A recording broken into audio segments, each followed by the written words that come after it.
NDTV ignite में आपका स्वागत है। हमारे साथ देश के संस्कृति और पर्यटन मंत्री गजेंद्र सिंह शेखावत जी हैं। सवालों के सिलसिले को शुरू करेंगे। 12 साल मोदी सरकार के पूरे हो रहे हैं और ऐसी सूरत में पीछे झांक कर देखना जरूरी है कि पिछले एक दशक में हमने क्या पाया और क्या खोया। तो शुरुआत करते हैं गजेंद्र सिंह जी सवालों की। पहला सवाल, चूंकि आप संस्कृति मंत्रालय से जुड़े हुए हैं, आज भारत के लोग जड़ों की तरफ लौट रहे हैं, अपने कल्चर को रीइन्वेंट करने की कोशिश में जुटे हुए हैं। लगातार लोग पुरानी व्यवस्था को अपना रहे हैं, न केवल खान पान में, रहन सहन में, बोलचाल में। हमने देखा कि लगातार लोगों के बीच अपने पुराने कल्चर को अडॉप्ट करने की हुक जो है वो बढ़ती जा रही है। इसमें आप एक चीज़ बताइए, ये बदलाव आ किस लिए रहा है, क्यों आ रहा है ये बदलाव, क्या स्टडी कहती है? धन्यवाद विकास जी, और धन्यवाद एनडीटीवी का कि मुझे अवसर प्रदान किया इस महत्वपूर्ण जंक्चर पर, जब हमारा देश उस मुकाम पर आकर के खड़ा हो गया है कि आज जो हम फैसले लेने वाले हैं, जो काम करने वाले हैं, जो काम कर रहे हैं, ये भविष्य के भारत की बुनियाद रखने वाले हैं। 2014 से लेकर के 2026 तक की 12 साल की ये यात्रा। 2014 में देश, उस समय की परिस्थितियां एक बार याद करिए, आतंकवादी घटनाएं, नक्सलवाद के दिन दुगने होते हुए प्रहार, रोज छपते हुए घोटालों के समाचार, भारत की कमजोर होती हुई अर्थव्यवस्था, फ्रेजाइल 5 में इंक्लूड हुई भारत की इकोनॉमी, इन सब के चलते हुए सामान्य मानवी जो है एक विकल्प की तलाश कर रहा था और उसको लगता था कि ये लोकतांत्रिक व्यवस्था जो है इस पर विश्वास कहीं डगमगा रहा है। तब देश की जनता ने नरेंद्र मोदी जी को आशीर्वाद दिया, उन पर विश्वास किया, भरोसा किया, भारतीय जनता पार्टी की विचारधारा पर भरोसा किया। आज 12 साल बाद में मैं गर्व से एक बात कह सकता हूं कि भारत पर, भारत की लोकतांत्रिक व्यवस्था पर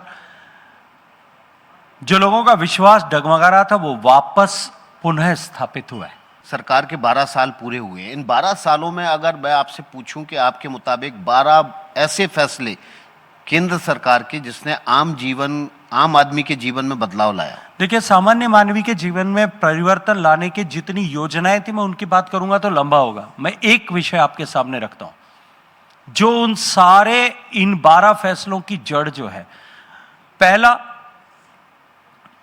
कि भारत में गवर्निंग मॉडल माननीय प्रधानमंत्री जी ने चेंज किया। देश में योजनाएं पहले भी बनती थी, लेकिन उन योजनाओं को धरातल पर उतारने के समय में जो दृष्टि होती थी वो होती थी वोट बैंक की राजनीति। इस जगह से वोट मिला इसलिए यहां करना है। सेलेक्टिव डेवलपमेंट और इलेक्टिव डेवलपमेंट का काम होता था। माननीय प्रधानमंत्री जी ने पहली बार इस देश में सैचुरेशन की बात की कि जो कोई भी योजना हाथ में लेंगे, चाहे गरीब का घर बनाना हो, चाहे शौचालय बनाना हो, चाहे गैस का चूल्हा देना हो, हर पात्र व्यक्ति तक लाभ पहुंचना चाहिए बिना किसी भेदभाव के। न राजनीतिक के आधार पर भेदभाव, न वोटों की गिनती के आधार पर भेदभाव, पहुंचना चाहिए, उस पर काम हुआ। दूसरा, जो भी कुछ फैसला लेंगे उस फैसले को, माननीय प्रधानमंत्री जी हमेशा कहते हैं, उसके केंद्र में गरीब को रख करके देखेंगे, तब हम देश का भला कर पाएंगे। ये एक परिवर्तनकारी हुआ। और तीसरा विषय, कि राष्ट्र के हित के साथ में कभी कहीं समझौता नहीं करेंगे। और चौथा विषय, कि हम भारत को आत्मनिर्भर भारत बनाने की दिशा में काम करेंगे। अब अगर पिछले 12 साल में जो कुछ भी हुआ है, गरीब कल्याण की योजनाएं बनी, उनको धरातल पर उतारा, उनके चलते हुए 25 करोड़ लोग गरीबी की रेखा से बाहर निकल पाए, इस मूल मंत्र के आधार पर।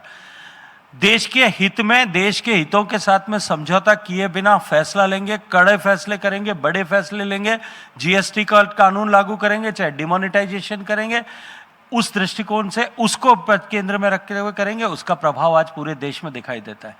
देश की अर्थव्यवस्था को गति प्रदान करने के लिए सभी तरह के फ्रंट्स पर एक साथ काम करेंगे। आज चाहे वो पीएलआई स्कीम से लेकर के देश को मैन्युफैक्चरिंग हब बनाने से लेकर के, देश में स्वदेशी का भाव जागृत करने से लेकर के, देश में जो है डिफेंस मैन्युफैक्चरिंग का इंडिजनाइजेशन करने से लेकर के, उन सब पे काम करेंगे। उसका प्रभाव देश को दिखाई देता है। इसलिए इन सारे विषयों को लेकर के जिस तरह से काम हुआ, जो परिणाम आपको दिखता है, उसका केंद्र अगर कहीं है तो इन 3 विषयों में। ठीक है, तीन दायरों में आपने बांट दिया। गरीब केंद्र है, देश की सुरक्षा केंद्र और अर्थव्यवस्था की मजबूती केंद्र है। आपसे एक सवाल लेते हैं, आपके पास पर्यटन मंत्रालय है। कोविड के बाद जो विदेशी टूरिस्ट थे जो कि बड़ी विदेशी मुद्रा लेकर आते थे देश में, उनकी संख्या में तेजी से गिरावट दर्ज की गई थी। अभी क्या स्थिति है? क्या सरकार उस स्तर को हासिल कर पाई है, और उसके अगर नहीं कर पाई है तो फिर किस तरह से बढ़ावा मिलेगा? देखिए, टूरिज्म ऐसा सेक्टर है जो कोई भी तरह की विपरीत परिस्थिति आए, चाहे वो मानव जनित आपदा हो, चाहे युद्ध के कारण से हो, चाहे कोई प्राकृतिक आपदा हो, पहली कैजुअलिटी टूरिज्म सेक्टर की होती है, सबसे बाद में सबसे लास्ट रिवाइवल होता है। स्वाभाविक था, उस समय पूरी दुनिया अपनी जान बचाने के लिए लगी थी, इसलिए टूरिज्म सेक्टर बुरी तरह से पूरी दुनिया में हिट हुआ।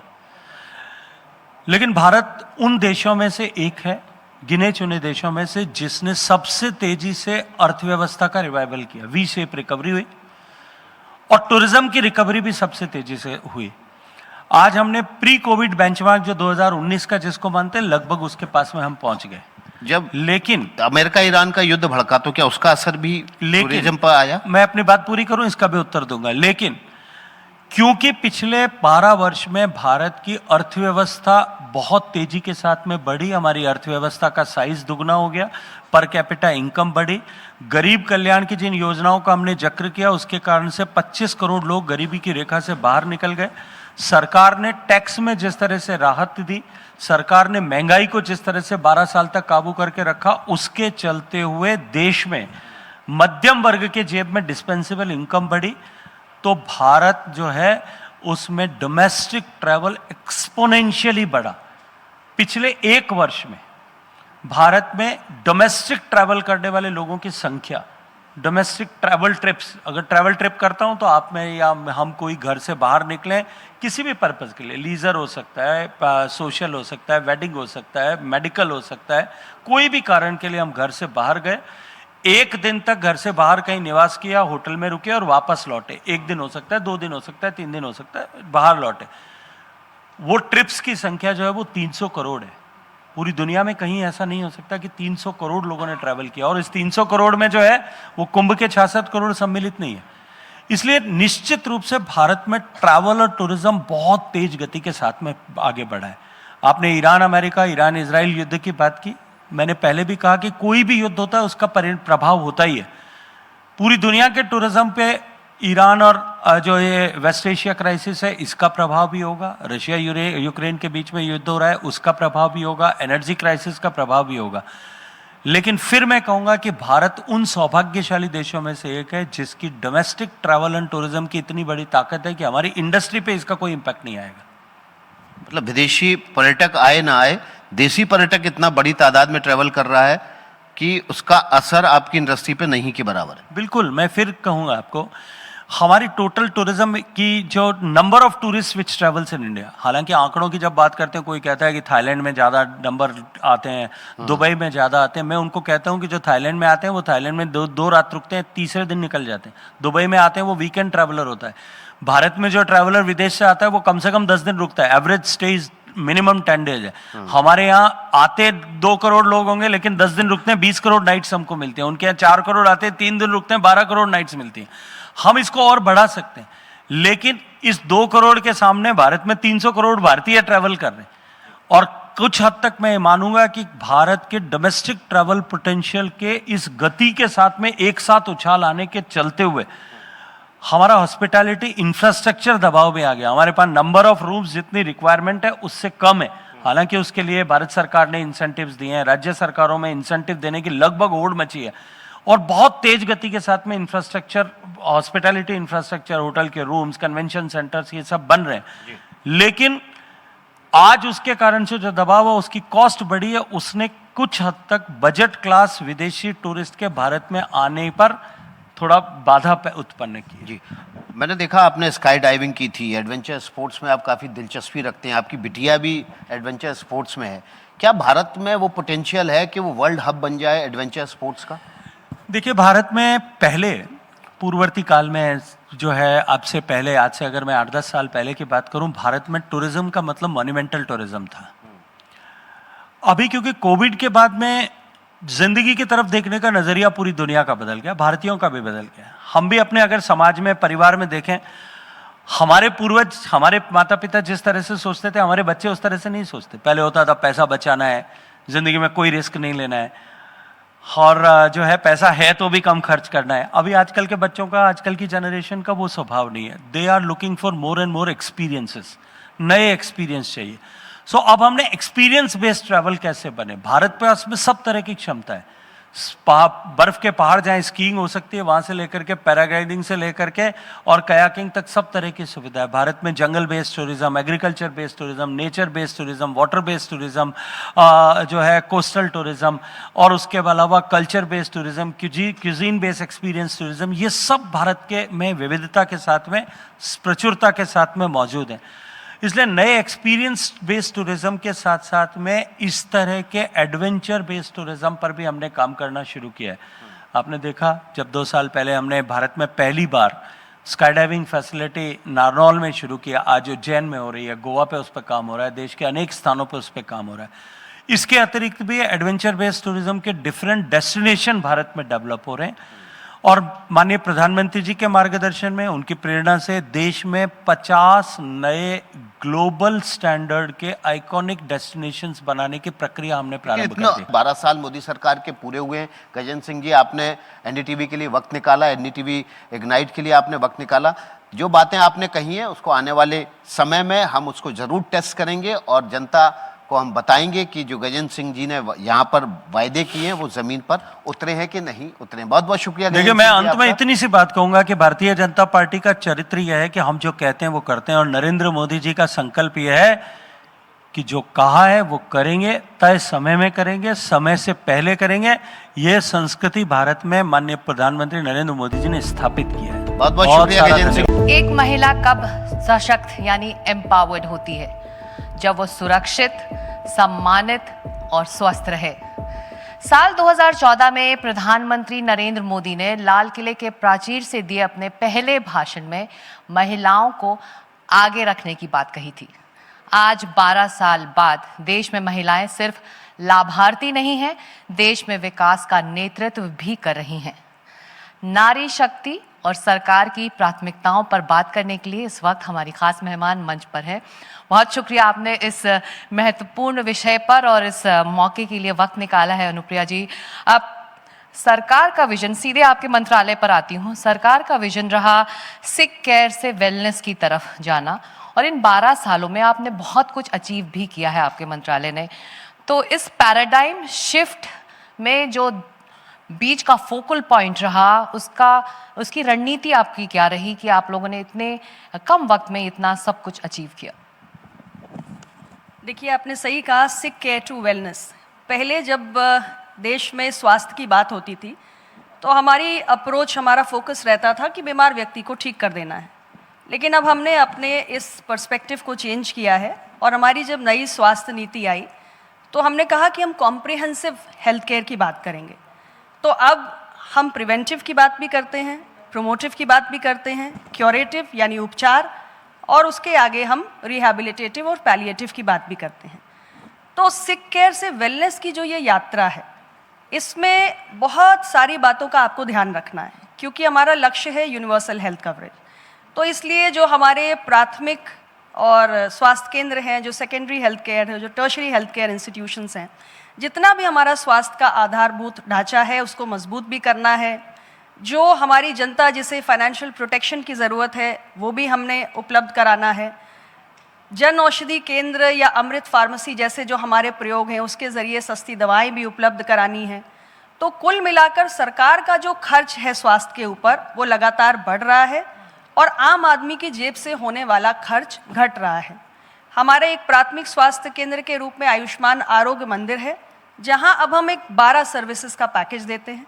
इसके साथ ही जो हमारे पीएम अभीम एक योजना है, उसके तहत हम जितने भी हमारे डिस्ट्रिक्ट अस्पताल हैं या जो हमारे बड़े अस्पताल हैं, उनके अंदर जो इंफ्रास्ट्रक्चर गैप्स हैं उनको हम ठीक भी कर रहे हैं, ताकि आने वाली किसी भी भविष्य की चुनौती के लिए हम तैयार हों। इसके साथ भी देश के अंदर मेडिकल एजुकेशन इंफ्रास्ट्रक्चर को भी हमने बढ़ाया है और नए एम्स भी बनाए हैं। तो एक ये पूरी व्यवस्था इस तरीके से की गई है कि जो कॉन्टिन्यूम ऑफ केयर जिसे हम कहते हैं वो हमारे देश के अंदर सुनिश्चित हो, और देश के हर नागरिक को हम क्वालिटी और अफोर्डेबल हेल्थ केयर जो है वो सुनिश्चित कर सकें। तो ऐसे में जब आप लोगों ने इतना कुछ अचीव किया है तो अगले टारगेट की भी बात हो जाए। आयुष्मान भारत अब देशव्यापी है, पश्चिम बंगाल आखिरी वो राज्य था जो अब इससे जुड़ चुका है, तो अगला माइलस्टोन आपके लिए क्या होगा? देखिए, मुझे खुशी है इस बात की कि एक अकेला राज्य देश का बचा था, पश्चिम बंगाल, जहाँ पे इसके दायरे में लगभग 6 करोड़ से अधिक लोग आ सकते थे, लेकिन दुर्भाग्यवश नहीं आ पाए थे। पर अब जैसे सरकार का परिवर्तन हुआ तो हमने इस योजना को वहाँ लागू कर दिया, तो अब 6 करोड़ से ज़्यादा लोग जो पश्चिम बंगाल के हैं उन्हें आयुष्मान भारत योजना के तहत 5 लाख का मुफ्त इलाज मिलेगा। और बंगाल में सबसे बड़ी बात यह है कि वहाँ पे माइग्रेंट वर्कर्स बहुत हैं। वहाँ के कई लोग कई ज़िलों के, मालदा, मुर्शिदाबाद, नाडिया, ऐसे कई ज़िले हैं जहाँ से लोग देश के दूसरे राज्यों में काम के लिए जाते हैं, मुंबई जाते हैं, चेन्नई जाते हैं, बेंगलुरु जाते हैं। तो ऐसे लोगों के लिए, क्योंकि इसमें एक नेशनल पोर्टेबिलिटी फीचर है, तो बंगाल का कोई भी व्यक्ति देश के किसी भी कोने में 36,000 प्लस जो हमारे एम्पैनल्ड अस्पताल है उसमें अगर वो इलाज लेना चाहे तो वो ले सकता है।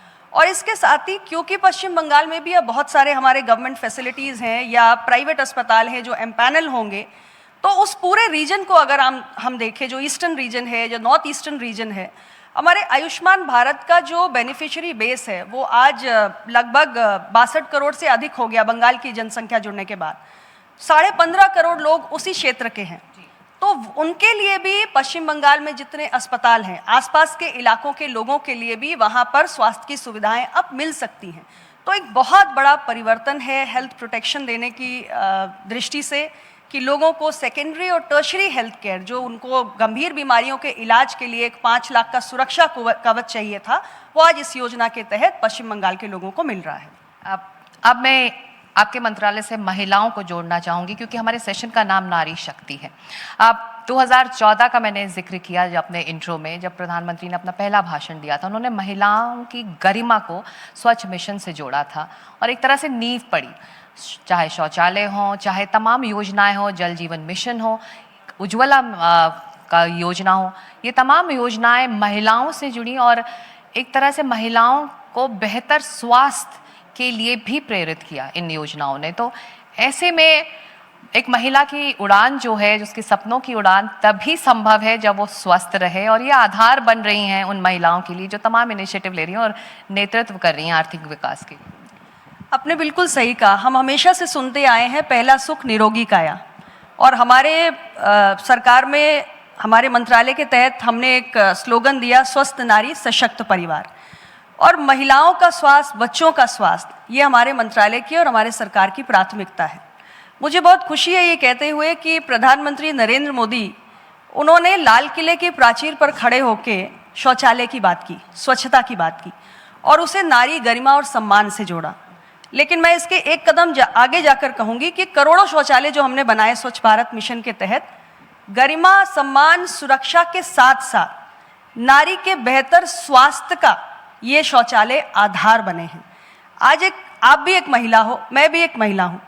हम अगर एक ऐसी यात्रा पे निकल जाएं कि हमें पता है कि बहुत दूर तक हमें कोई शौचालय नहीं मिलना है, तो हम क्या करते हैं, ये पानी हम कम पिएंगे, कोई भी फ्लूइड इनटेक हम कम कर देंगे। ऐसी परिस्थिति में देश की करोड़ों महिलाएं न जाने कितने पीढ़ियों से जी रही थी, उनके पास अपना एक टॉयलेट नहीं है और वो यूरिन के अर्ज को विदहोल्ड करती हैं, बहुत सारा यूरोलॉजिकल रिस्क होता है, या अगर वो ऐसी गंदी सेटिंग्स में गई जहाँ पे उनको अपने आप को रिलीव करना पड़ रहा है, तो बहुत सारे स्वास्थ्य की समस्याएं होती थी। लेकिन अब उनके पास अपना एक टॉयलेट है, अपना शौचालय है, तो अपनी एक रिस्पेक्ट है, अपना एक सम्मान है, अपनी एक प्राइवेसी है। और उसके साथ ये हमारे जल जीवन मिशन के तहत जो हमने हर घर नल पहुँचाया, उससे भी अब ये जो हमारे एफर्ट्स हैं ये बहुत स्ट्रेंथन हुए हैं। और बच्चियों के लिए, महिलाओं के लिए मैं कहूँगी कि इससे जो एक हेल्थ के रिस्क थे, बहुत सारी इन्फेक्शियस डिजीज़ेज हो जाती थी, उनसे भी उनका बचाव हुआ है। मेंस्ट्रुअल हाइजीन का मैनेजमेंट बेहतर हुआ है। तो स्वच्छता, टॉयलेट, ये एक बहुत बड़ा बदलाव स्वास्थ्य की दृष्टि से महिलाओं के जीवन में लेकर आया है। हाल में एक रिपोर्ट आई, फर्टिलिटी रेट की गिरावट दर्ज हुई है। इसको लेकर तमाम जानकारों ने चिंता भी जताई है। इस वक्त सरकार इस बारे में क्या सोच रही है? इस वक्त सरकार के लिए क्या ये एक चिंता का सबब है? हमारा इस संबंध में यही कहना है कि हमारी जो प्राथमिकता है मंत्रालय में, वो एक महिला का बेहतर स्वास्थ्य है। तो मैटरनल हेल्थ की सुविधाएं कैसे मिले, माँ कैसे स्वस्थ हो, बच्चा कैसे स्वस्थ हो, सेफ डिलीवरी कैसे इंश्योर हो, और जो स्पेसिंग है बिटवीन बर्थ ऑफ 2 चिल्ड्रन वो कैसे इंश्योर हो, इसके लिए बहुत सारे कार्यक्रम हमारा मंत्रालय चला रहा है। और फैमिली का साइज ये वॉलंटरी होता है, इसमें सरकार कोई नियम नहीं बना सकती, लेकिन हमारी कोशिश सिर्फ ये रहती है कि हमारी जो गर्भवती महिलाएं हैं, जो बच्चे हैं, वो स्वस्थ रहें, और उसके लिए एक पूरी लाइफ साइकिल अप्रोच हम अडॉप्ट करते हैं। और बहुत सारे कार्यक्रम है, मैं उल्लेख करूंगी तो बहुत समय जाएगा, लेकिन उसके नतीजे ये देखने को मिले कि आज अभी हमारे नेशनल फैमिली हेल्थ सर्वे की रिपोर्ट आती है तो आप देखिए इंस्टीट्यूशनल डिलीवरीज हमारे बढ़ गए हैं, या जो एंटीनेटल चेकअप्स होते हैं महिलाओं के वो भी बढ़ गए हैं। फर्स्ट ट्राइमेस्टर में जितनी महिलाओं का एंटीनेटल चेकअप होना चाहिए उस प्रतिशत में भी बढ़ोतरी हुई है, और 4 मिनिमम एएनसीज महिलाओं को मिले वो परसेंटेज भी बढ़ गया है। तो ये जो हमारे तमाम प्रयास चले हैं इसके बहुत सकारात्मक नतीजे देखने को मिले हैं। तो ये बताइए कि पिछले बार के चुनाव 2022 के 40% महिलाओं ने एनडीए को वोट दिया था। अगर ये आंकड़े मैं मानूं तो अगर आप लोग परिसीमन बिल पारित कराने में कामयाब होते, इम्प्लीमेंट हो जाता महिला आरक्षण बिल, तो कुछ और बेहतर नतीजे 40% से पार जाता उत्तर प्रदेश के चुनावों का नतीजा। देखिए, महिलाएं बहुत जागरूक हो गई हैं, अपने हक अधिकार को समझती हैं, और जो बीते 12 वर्ष रहे हमारी सरकार के, आप देखिए अगर केवल आप महिला केंद्रित योजनाओं को ही देख लीजिए, आज महिलाओं की बुनियादी आवश्यकताओं को ध्यान में रखते हुए कितना काम किया गया है। जब हम कहते हैं विमेन लेड डेवलपमेंट, तो विमेन लेड डेवलपमेंट ऐसा ये कोई एक अकेली चीज नहीं है, ये एक सीक्वेंशियल प्रोसेस है। सबसे पहले जो उनकी बुनियादी फंडामेंटल ज़रूरतें हैं उसे आप पूरा करिए। इसलिए देखिए आप देश के अंदर करोड़ों टॉयलेट्स बन गए, करोड़ों घर महिलाओं के नाम पे हैं, बैंक के खाते खुल गए, उनके आयुष्मान कार्ड बन गए, 3 करोड़ से ज़्यादा हमारे यहाँ महिला किसान हैं जिनको किसान सम्मान निधि मिल रही है। हमारे यहाँ 10 करोड़ से ज़्यादा महिलाएं स्वयं सहायता समूहों से जुड़ी हुई हैं। महिलाएं, अब मैंने जो अपने उसका एग्जाम्पल दिया आपको, हमारे अपने ये जो पीएमएसएमए का कार्यक्रम है, प्रधानमंत्री सुरक्षित मातृत्व अभियान का, 7.5 करोड़ महिलाओं की एएनसी जांच इसके तहत हो गई। तो उनकी बुनियादी आवश्यकताओं से आप आते हैं उनके इकोनॉमिक एम्पावरमेंट पे, और उसके लिए ग्रास रूट पे कितना काम किया। ये स्वयं सहायता समूह की महिलाएं आज ये ड्रोन दीदी बन रही हैं, लखपति दीदी बन रही हैं, ये एक इनकम अर्जित कर रही हैं। पीएम सूर्य घर मुफ्त बिजली योजना के तहत इनको सोलर एंटरप्रेन्योर्स बनाया जा रहा है। मुद्रा योजना के तहत, स्टैंड अप इंडिया के तहत, स्टार्टअप इंडिया में इनको मौके दिए जा रहे हैं। उसके बाद आती है इनकी पॉलिटिकल लीडरशिप, जिसका हमने नारी शक्ति वंदन अधिनियम के तहत प्रयास किया। और मैं ये मानती हूँ कि अभी वो लागू भले ही ना हो पाया हो, लेकिन पॉलिटिकल पार्टीज के पास तो मौका है। जो पॉलिटिकल पार्टीज कह रही हैं कि हम तो चाहते हैं कि ज्यादा महिलाएं हमको सदन में दिखें, तो सबके पास मौका है, ज्यादा से ज्यादा टिकट दीजिए, चुनाव आपके सामने है। और महिलाओं के पॉलिटिकल पार्टिसिपेशन, जब इन 3 चरणों से हम गुजरते हैं तो ये जो विमेन लेड डेवलपमेंट की हमारी अवधारणा है वो पूरी होती है। और मैं आपको यही कहूंगी कि जितना आप महिलाओं के सशक्तिकरण के लिए काम करेंगे, महिलाएं बहुत जागरूक हो गई हैं। जिस तरीके से आज उनका वोटिंग परसेंटेज बढ़ रहा है, वो दिखा रही हैं अपने माइंडसेट को कि हमारे वोट की ताकत क्या है। तो महिलाएं बहुत एस्पिरेशनल हो चुकी हैं। थैंक यू सो मच, और बहुत बहुत शुक्रिया, और आपकी तैयारियों के लिए शुभकामनाएं। Thank you.